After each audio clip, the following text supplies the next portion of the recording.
lamang sa loob ng tennis court, ipinamamalas si Filipina tennis star Alex Ayala ang kanyang disiplina.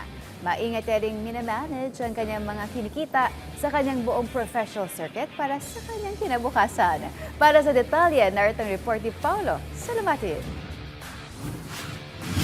Ibinahagi ni Filipina tennis sensation Alex Ayala na mas pinipili niyang mag-ipon at mag-invest para sa kanyang kinabukasan sa halip na gastusin ang mga kitang nakukuha niya mula sa mga sinasalihang kompetisyon. Ayon sa 21-year-old Filipina netter, malaking tulong umano ang gabay ng kanyang mga magulang at ng mga financial advisors upang matutunan ang wastong pamamahala ng kanyang mga gastos.